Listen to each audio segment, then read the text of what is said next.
पूरी साजिश का दस्तावेज है। इसमें लिखा है, इसी बीच अयोध्या का राम मंदिर फैसला आने से मुझे लगा, यह ताहिर हुसैन का बयान मैं आपको पढ़कर सुना रहा हूं जो उसने पुलिस को दिया है। वो अपने बयान में कह रहा है, इसी बीच अयोध्या का राम मंदिर फैसला आने से मुझे लगा कि अब मुसलमानों की स्थिति हिंदुस्तान में बहुत गंभीर और सोचने लायक हो गई है। कुछ दिन बाद CAA कानून के आने के बाद मुझे लगा कि अब तो पानी सिर से ऊपर जा चुका है और कुछ कदम उठाने पड़ेंगे।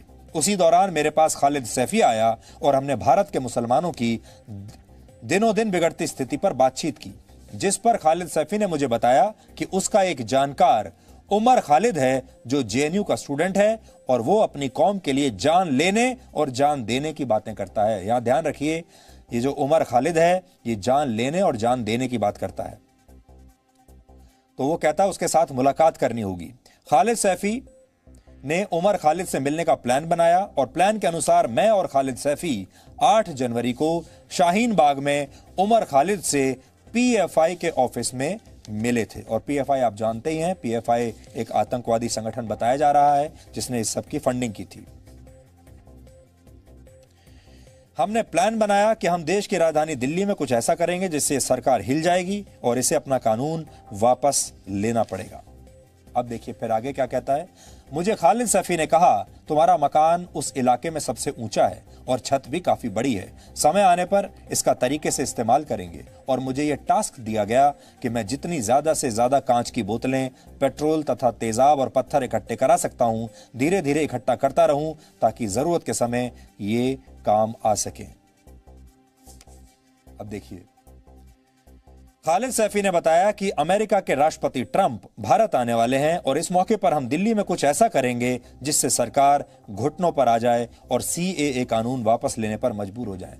ये इसी देश के नागरिक हैं, इसी देश में रहते हैं, इसी देश में वोट डालते हैं, अपने आप को कहते हैं कि हम भारत के नागरिक हैं, सारा फायदा, सारी सरकारी योजनाओं का फायदा इसी देश से उठाते हैं और कह रहे हैं कि कुछ ऐसा करेंगे कि हमारी सरकार घुटनों पर आ जाए और पूरे दुनिया में हमारी बदनामी हो। और ये काम होगा तब जब डोनाल्ड ट्रंप दिल्ली में रहेंगे।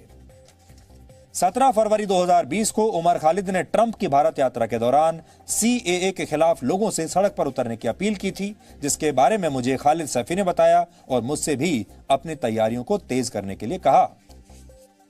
24 फरवरी को योजना के मुताबिक मैंने पहले से ही अपने घर में पड़ोस के चांदबाग में रहने वाले अरशद कयूम, और उसमें फिर उन्होंने कई लोगों के नाम लिखे हैं, इन सबको अपने ऑफिस के पास रहने के लिए कहा। और उन सब के आगे उन्होंने नाम बताए हैं कौन कौन इनके साथ थे, जिनके नाम अलग अलग हैं। मोहम्मद रिहान, अरशद प्रधान, और इसके यहाँ कोई इलेक्ट्रिशियन काम करता था मोहम्मद आबिद, अकाउंटेंट था मोहम्मद शादाब, और उनके चाचा के लड़के रशीद सैफी और अपने सौतेले भाई शाह आलम को उन्होंने सब ने बुला कर रखा हुआ था। और इन सबको ये बताया गया कैसे पत्थर, पेट्रोल बम तथा थैलियों और बोतलों में भरकर तेजाब छत से कैसे और कब नीचे फेंकना है। और यह भी बताया कि सामान का इस्तेमाल केवल हिंदुओं और पुलिस वालों के ऊपर करना है। फिर से आपको बता देता हूं, ये मैं नहीं कह रहा हूं, ये व्यक्ति कह रहा है जिसका नाम है ताहिर हुसैन, उसका स्टेटमेंट पढ़कर आपको सुना रहा हूं। हम जानते हैं आप उसके बाद भी हम पर ही आरोप लगाएंगे, इस देश में बहुत सारे लोग, कि हम सांप्रदायिक हैं, और इसको फिर भी कोई सांप्रदायिक नहीं कहेगा। अब देखिए आगे क्या कहता है, अपने मुसलमान भाइयों व महिलाओं को किसी प्रकार का नुकसान नहीं पहुंचना चाहिए, यह बता दिया गया था।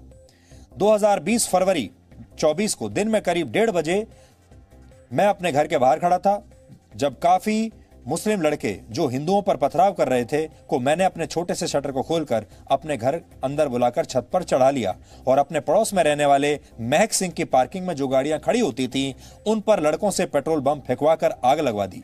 जो गाड़ियां खुले में खड़ी थीं उन लड़कों को नीचे भेजकर महक सिंह की पार्किंग का शटर तोड़वाकर गाड़ियों में खूब तोड़फोड़ करवाई। मेरे इशारे पर मेरे घर में बने कारखाने में मौजूद वर्कर बाहर से आए हुए लड़कों को मैंने नीचे खड़े वे इकट्ठे हुए हिंदुओं पर पत्थर तेजाब फेंकने के साथ हमला करवाया। मैंने साजिश के तहत ही अपने घर के बाहर व छत पर लगे CCTV की तार कटवा दी ताकि कोई उसकी रिकॉर्डिंग ना कर सके। ये अपने बगल वाली बिल्डिंग की जो बात कर रहा है, जिस महक सिंह की बात कर रहा है, उससे ठीक उसी समय मैं महक सिंह की बिल्डिंग में गया था। मैं खुद गया था जब मैं यहाँ रिपोर्टिंग करने के लिए गया था। और अभी आप जो क्लिप हम आपको दिखाएंगे आपको समझ में आएगा कि उसी दिन इस ताहिर हुसैन का नाम सामने आ गया था।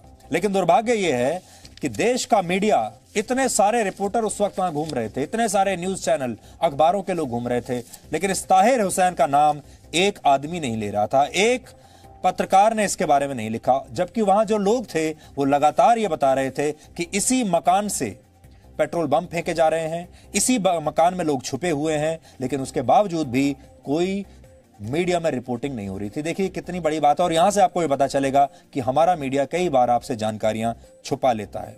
फिर वो कह रहा है, मैं दिल्ली दंगों में खालिद सैफी व उमर खालिद के साथ साजिश में शामिल होकर अपने जानकारों की मदद से इन दंगों को मैंने अंजाम दिया था। और ये एक दस्तावेज है जो अकाउंट की जो डिटेल्स हैं, इसको मैं आपको बताऊंगा। जो अकाउंट्स की जो डिटेल्स, बैंक डिटेल्स मिली हैं, वो हम आपको बताएंगे।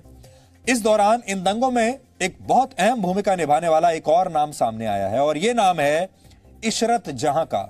इशरत जहां खुद एक पूर्व पार्षद है। इशरत जहां वर्ष 2012 में कांग्रेस की टिकट पर पार्षद बनी थी। यानी ये जो व्यक्ति था अभी जिसके बारे में हमने आपको बताया, ताहिर हुसैन, ये आम आदमी पार्टी की टिकट पर पार्षद बना था और इशरत जहां कांग्रेस की टिकट पर बनी थी। इशरत जहां की शादी फरहान हाशमी नाम के आदमी से हुई। फरहान हाशमी परवेज हाशमी के बेटे हैं और परवेज हाशमी तब दिल्ली सरकार में मंत्री थे, तब दिल्ली में कांग्रेस की सरकार हुआ करती थी। ताहिर हुसैन को तो आम आदमी पार्टी से निकाल दिया गया, लेकिन अब आप ये सोचिए कि ऐसे लोग मुसलमानों के रहनुमा बन जाते हैं, अपने आप को मुसलमानों का नेता बताने लगते हैं, उसी नाम पर चुनाव भी लड़ते हैं, जीत भी जाते हैं और फिर ये अपने ही वर्ग को भड़काते हैं और उनके अंदर नफरत पैदा करते हैं, फिर देश में नफरत पैदा करते हैं और ये राजनीति चलती चली जाती है।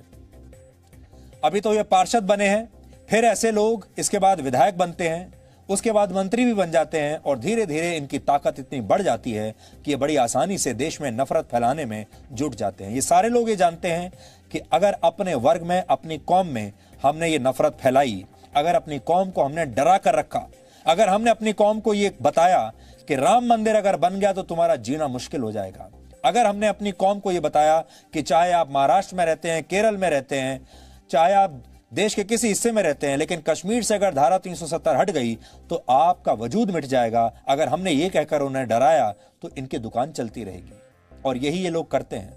नया सीए कानून आया, नागरिकता कानून, फिर इन्होंने अपने उस कौम को डराया और कहा कि ये कानून आपके खिलाफ है, आपसे कागज मांग लिए जाएंगे, आपको इस देश से भगा दिया जाएगा, क्योंकि यही तो फॉर्मूला है। और यही कहकर ये अपनी कौम के लोगों को डराते हैं। डराने के बाद उनमें नफरत पैदा करते हैं और उनसे कहते हैं कि अगर तुम नहीं लड़े तो तुम मिटा दिए जाओगे। और कौम के जो लोग होते हैं वो कम पढ़े लिखे लोग होते हैं, वो इन्हें अपना नेता मान लेते हैं और वो पहले तो नफरत शुरू करते हैं अपने मन में और उसके बाद लड़ने के लिए तैयार हो जाते हैं। और फिर ये होता है जो दिल्ली में हुआ।